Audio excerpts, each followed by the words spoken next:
Voilà, donc je suis dans le village de Tounk, un village d'origine amazigh, devant donc une magnifique maison d'hôtes qui vient d'ouvrir ses portes là, a été inaugurée le 2 février 2022.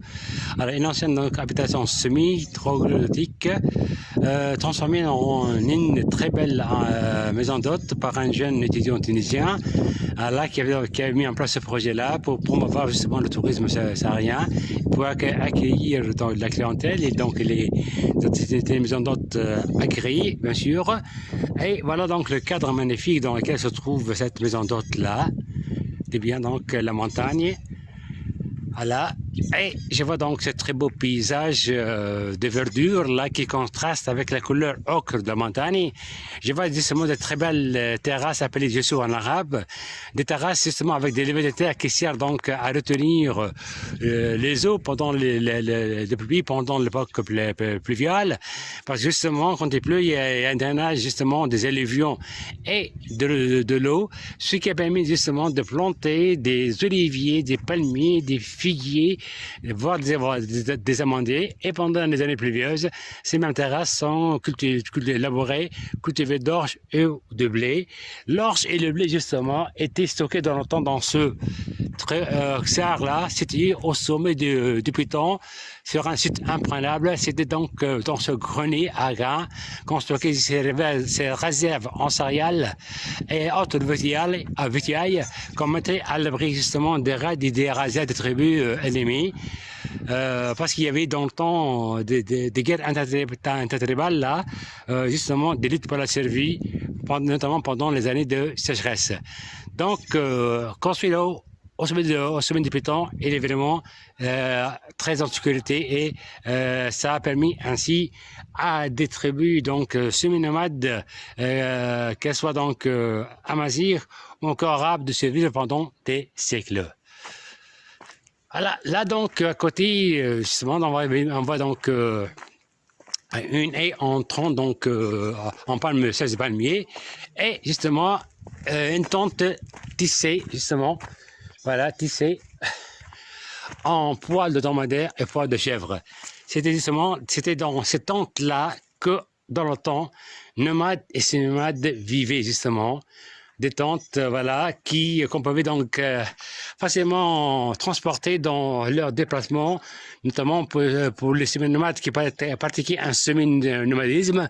Au printemps, quand on partait justement pour la transhumance de entrepôts de chèvres, de moutons, de dromadaires, parce qu'à l'époque, on pratiquait justement l'élevage camelin, caprin et ovin. Alors, on emportait aussi provisions et ces tentes-là à dos de dromadaires et on partait pour une période de transhumance de 3 mois, donc dans le Sahara, parce que quand l'année est pluvieuse, le Sahara fleurit, on emmène paître ces animaux.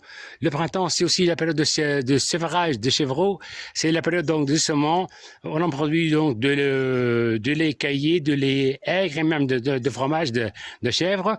À la fin justement de la période de transhumance, au mois de mai, on revenait justement à son village, à son xar, on revenait justement pour moissonner l'orge ou le blé, justement, qu'on avait cultivé au printemps. Et l'été, bien sûr, avec la grande canicule qui fait dans la région, on le passait entièrement, justement, dans son village.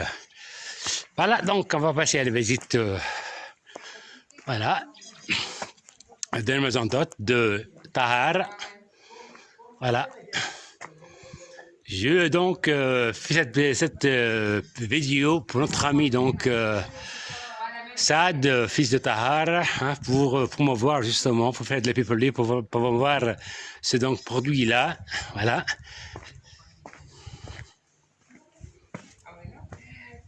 La cuisine.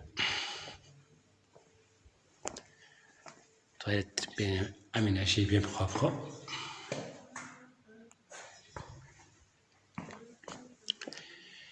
Les chambres, voilà, justement, les anciennes habitations creusées dans la paroi de la montagne. Donc, c'est bien blanchi à l'intérieur, là, pour retenir, donc, le mur, là, pour consolider le mur. C'est vraiment beau, c'est assez joliment décoré, là. Des tapis, donc, en poils de chameau, de dromadaire et de chèvre. Voilà. le patio. Je me suis fait un peu cogner là, le patio. Une deuxième pièce là, voilà. Là aussi. Voilà. Une autre pièce là. Et là, je vois bien qu'il s'agit bien d'une chambre, des pièces en enfilade. Voilà, c'était la première pièce qui donnait accès à une deuxième pièce. Voilà, un lit est aménagé, un lit en maçonnerie, voilà, et bien aménagé pour former donc une chambre à coucher, sur laquelle donc il y a des matelas et des couvertures en laine. Très beau décor. C'est vraiment, ça dénote d'un goût raffiné, vraiment raffiné. Voilà, meuble simple. Là, un petit salon. Voilà. Petite étagère, donc, étagère, voilà. Et voilà.